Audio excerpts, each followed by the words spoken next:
I think a lot of you at home right now, you may not be in our position, but if you're already working hard, you're already going to the gym, you're already training, you make sure that you're getting as much muscles as possible, as much money as possible, you're dedicated, you don't sleep in, you don't waste your time, you don't smoke weed, you don't play video games, you're focused on trying to become fantastic as a person.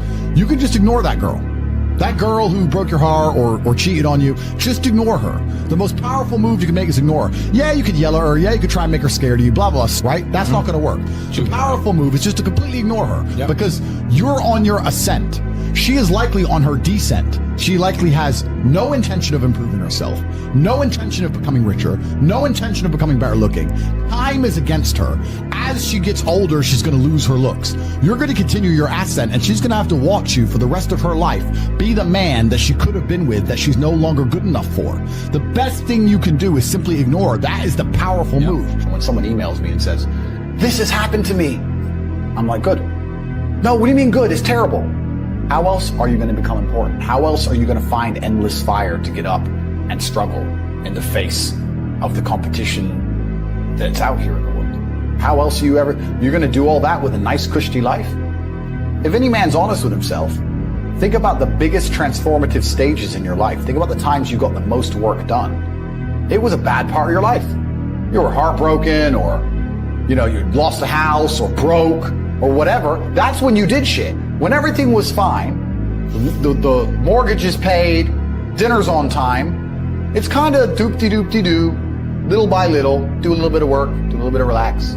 But the big events come from trauma. This is it. So it's a cheat code. It's a cheat code to climb the mountain. So when I get a message from whoever and he goes, "My wife left me, I'm devastated," I say, I understand. I completely understand how hard it can be to lose a woman that you've given your entire life to. And you've done so many nice things. And then because of one thing you did, her innate and absolutely insane level of ungratefulness has turned her bitter, and she now talks to you like she hates you over one thing you've done after thousands of efforts showing how dedicated you are to her. And even now that you're prepared to die for her, she doesn't give a shit about you. I understand that pain. But my answer is, good. It's still good. Now take all of that pain, and instead of emailing me, this. And then you're going to become the kind of person that women don't leave. Then you win. Heartbreak is the most fantastic motivator on the planet. When a lot of men message me and say they're heartbroken, I think that is the most fantastic mindset to be in to achieve things. Because there is that degree of revenge, and there is that degree of vengeance, and that can only be achieved through being so successful, so monumentally important that she can't forgive you. And also, you cannot even sleep. You can't even concentrate. Like your whole mind's a mess. That's the perfect time to train. I only mention heartbreak all the time because I know it's a path every single young man goes through. There's up and down. There's rain and sunshine. You have to be that man who's going to go through it all. If you're a man who has a heartbroken, why did this happen? You have to know the why to prevent it from happening. You have to analyze the scenario and learn from it. When you look at your bad or your previous relationships with women that went wrong, you can sit there and go, okay, this all went wrong. What has she taught me? She taught me that I'm emotionally affectable. She taught me that if she ignores me, she gets more attention than if she's nice to me. You have to sit there and analyze all the lessons, and you have to implement them. It's the same with absolutely everything. As a man, you have to be accountable for absolutely everything. Every single thing that happens is your fault. You made her leave you. You did. Whether you like it or not, you are the reason she became so cold. You are the reason she doesn't listen anymore. You are the reason she's so arrogant all of a sudden. You are. You may not have identified why yet, but if you identify why, then you get into your next relationship healed and understanding what you did wrong and learn from it. That's what you have to do. But most of these men don't want the self-accountability, and they want to blame the women. You have to blame yourself. I actually truly believe that women in their hearts, unless they're completely corrupted by society, women just want to love and be loved and feel safe. That's what they want. They want a man that they can look at and they truly know he makes the decisions and I trust him to make the decisions, and I love him for that and I respect him for that. That's what they truly want. When a woman starts turning on you, it's usually because she doesn't trust you for some reason. She doesn't trust your judgment. If she starts to doubt your judgment, how can she truly love you? You're the protector. You're the provider. If a woman's gone cold on you, you have to sit there and go, okay, she doesn't trust my judgment. What have I done that made her doubt me? It's not her fault. It's your fault. Every single time a woman leaves you as a man, it is your fault. Always. Even if a richer, more successful, more alpha man stole her from you, it's still your fault because you need to be like him. It's always 100% your fault. First things first is that going through a breakup sucks. And every single man out here, no matter what they say, understands how bad it is to go through a breakup and understands what heartbreak's like. It's difficult. It's not easy. I'd actually like to argue that men feel more heartbroken than women. I think that's facts. I think it's true. And I think it's because one of the possessive element that we have, the idea of her being with someone else hurts more than the idea of you being with someone else to her. And secondly, because you have a lot less options than she has instantly. So I think that breakups are worse for men than they are for women. And I understand how difficult and hard they can be. However, the unfortunate reality is that chasing her and being dedicated to her and saying you're going to do whatever she wants, etc., is very unlikely to work. It's very unlikely to work, and you have to look at the scenario you're in, look at the chessboard, and make the best possible move. When you're heartbroken, when you're truly heartbroken, you can't even sleep, and your mind is constantly preoccupied. And instead of seeing that as a negative, what you need to do is use that as a source of unlimited power. You have to just take the energy inside of you. Energy cannot be destroyed. It can only be converted, whether it's heat into light, the momentum into friction, or however you want to put it, right?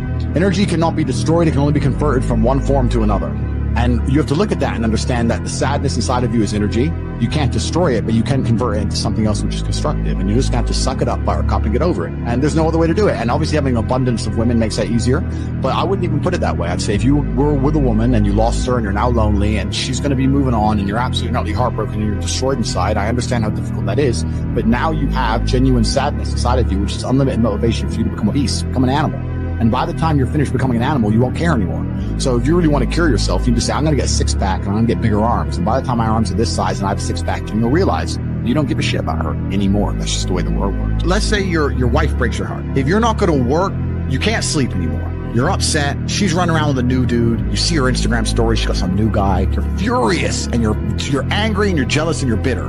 You have all of this inside of you. But you're not going to go to the gym and work hard and become so fantastically in shape and so rich and so powerful that no girl ever leaves you again. You're not going to do that. No. What are you going to do with it? Text her? Try and explain to her? She doesn't care. Like, you can write the most perfect English. You can write the most beautiful words ever constructed. Forget Shakespeare. You can do, it doesn't matter. She doesn't care. She just doesn't care. She's distracted. She forgot about you. She forgot about you.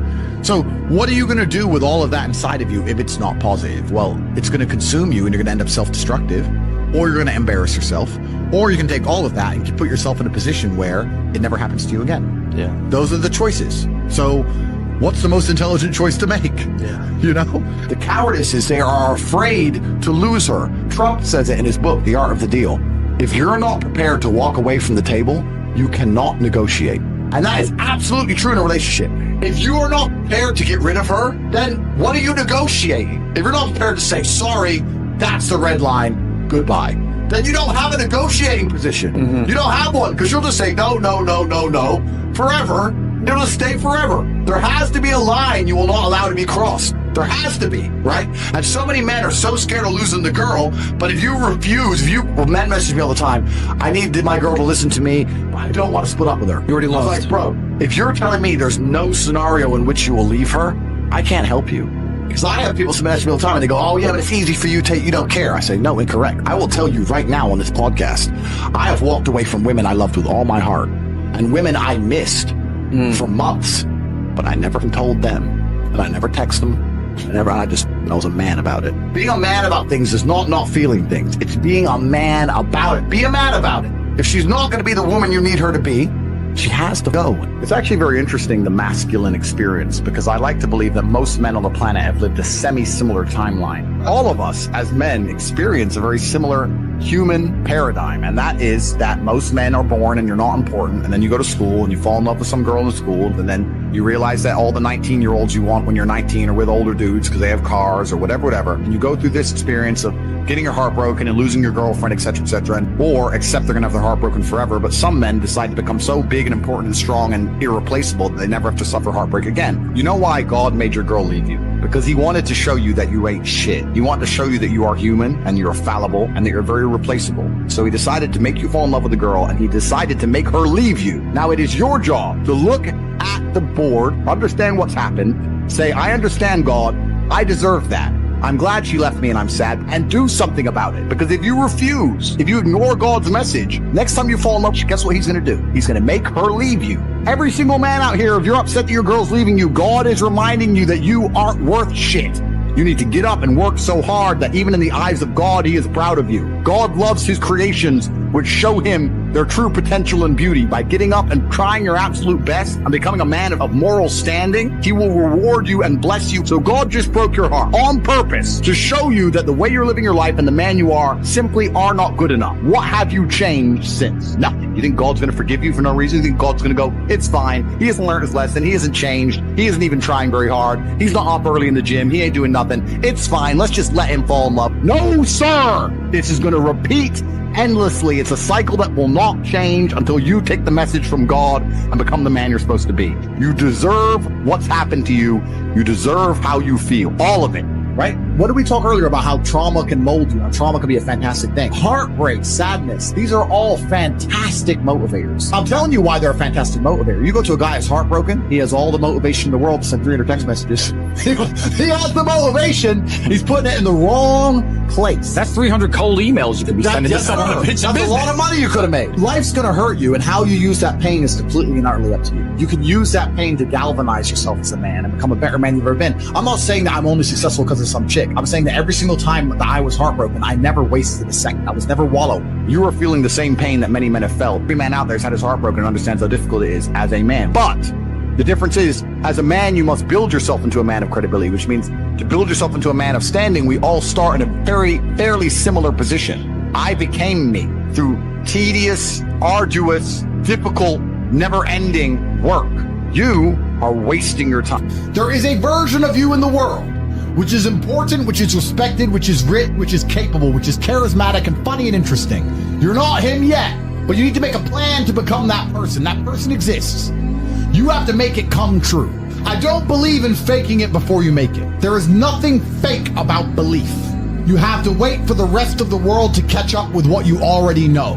You have to see through time, act accordingly, and prepare to told you so that eternally upsets doubters. I'm saying you must believe all of the things you want to have are going to happen. You must see through time with a plan in place so you can see it all come true to be the man you want to be. It is impossible, and I have never in my life seen a man who eats right, goes to the gym every day, and train hard, not have a good body. The universe is extremely giving. It will give you anything you want. He imagined himself with a good body. He made a plan to get one. He followed the plan and he got it. I've never seen somebody who works hard, who's in the right networks, who's paying attention, who is not rich. I've never seen somebody who dedicates himself to the gym and eats right, who is not in fantastic physical condition. It's impossible. You can have anything you want. All you have to do is make a plan and see it. So there's no such thing as faking it before you make it. No.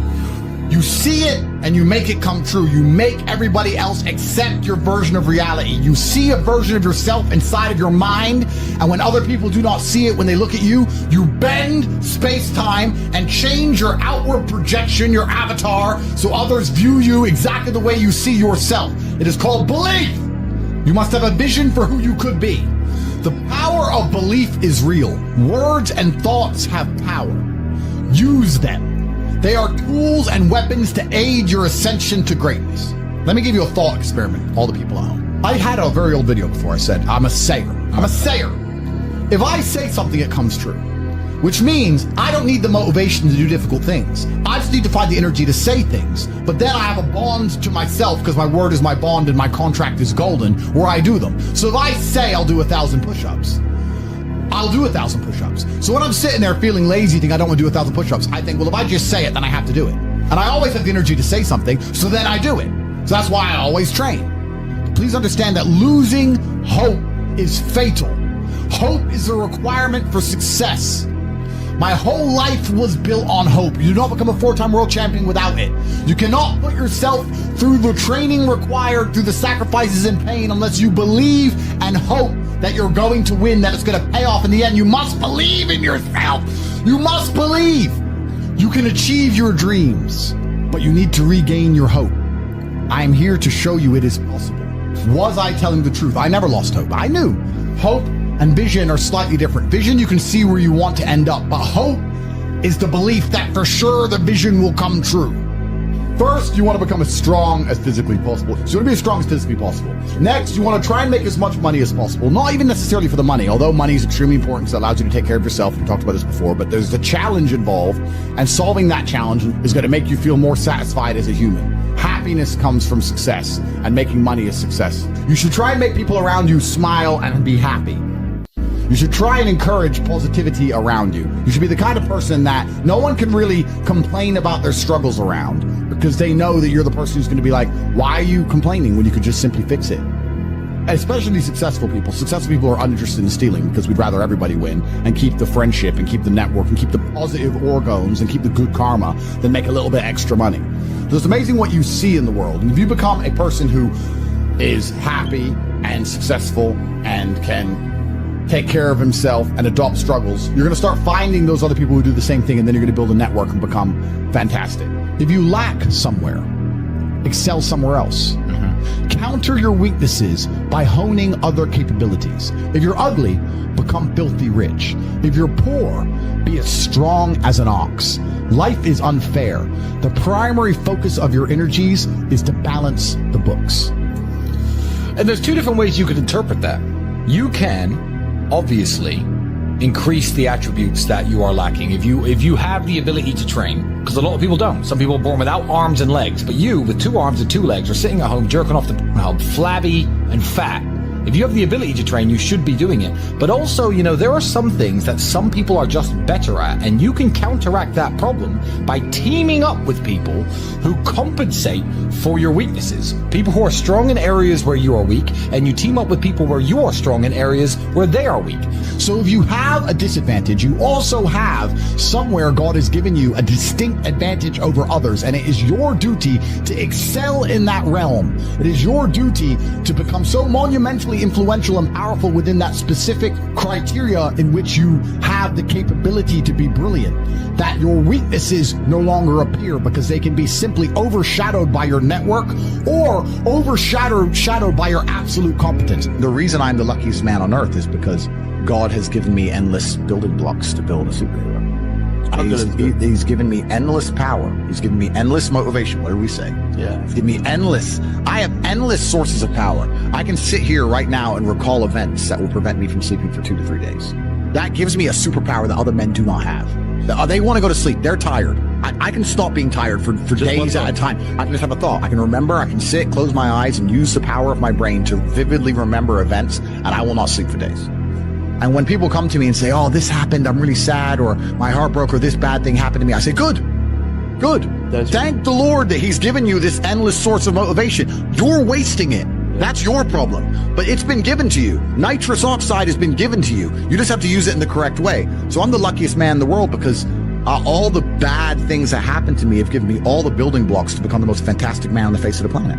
I think everybody on the planet has something to prove. If you walk through life and feel like you have nothing to prove, then you're a loser. If you wake up each day and go, I don't owe anybody anything, I don't have to prove anything to anybody, then you are a loser because you are absolutely not being correct. You must prove yourself to other people.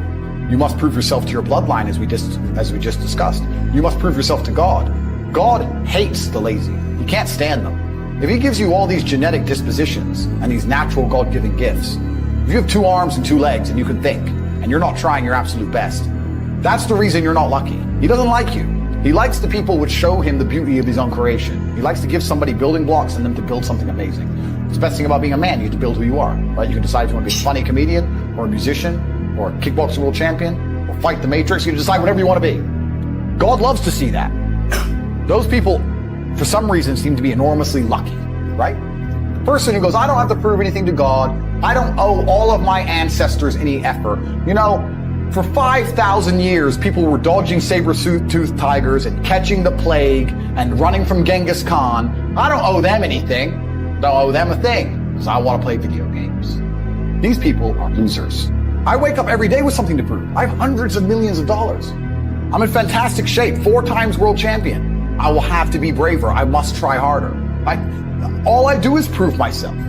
So when I hear people go, I don't have nothing to prove, then you're a loser. Peasants have never felt like they needed to prove anything. But kings felt like they needed to go and conquer land. Isn't that it's coincidental that the king, who already had it all, felt like he needed to go to some far-flung land and conquer it and take it and prove he's the king. But the peasants, I don't have to prove nothing to nobody.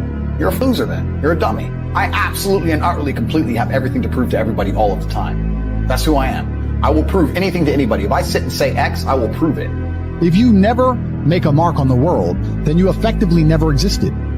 And when you're gone, nobody will care. And that's very important because you have a duty to your ancestors and you have a duty to God. So you must make a choice. And this is genuine choice for you people at home. Do you want to live in obscurity forever and be invisible and not matter and have an easier life? I would argue that it's not easier because in your heart and in your soul, you're going to feel guilty knowing you could have been something you're not. Or do you want to try your absolute best and struggle and suffer every day of your life, paying the rent for all of the amazing things around you? We pay endless rent. We pay rent for our bodies. We pay rent for our relationships. We pay rent to keep our kids. We pay rent to keep our business. We pay rent to keep our freedom. Every single day is work to pay the rent. It's absolutely never ending, and you have to make that choice. So if you have a pen and paper in front of you, you need to decide. Do you want to be invisible with a lower rent bill, or do you want to be important and work hard and suffer to make sure that the rent is paid? It's a choice you must make, and it's binary, and you must be extremely dedicated towards the decision you finally make. Another thing that's going to give you a lot of motivation and power as a man is helping other people. It's inside of the masculine imperative to provide and to protect. If I love a woman, I want to protect her. I want to give her things and I want to make sure she is safe. This is how I feel naturally. It's my natural inclination. Another thing you should be doing is trying your very best to help people, to give to other people. You have enough money to give some away. You have enough time to take 10 minutes out your day and help somebody who is worthy. Don't be used by users and losers. A lot of people go through life with a very average attitude and they wait for their one big break. But you have to build your big break. And you're going to do that with 1,000 tiny victories. By constructing the correct mindset, you could be in the exact same scenario you're currently in, living the exact same life with a different mental model in which you view the world, and you will not only feel more powerful, you will be more powerful, you will achieve more amazing things, you will be greater, you will be happier, with the same car, the same woman, the same house, the same income, the same everything, but your mind changes the lens in which you view the world. Lenses change things. Rose-tinted glasses, perhaps dark glasses. You can put glasses on, change the lens, and you can view the world differently by changing how your mind is constructed and put together and the way you view the world. That is the point of mental Aikido.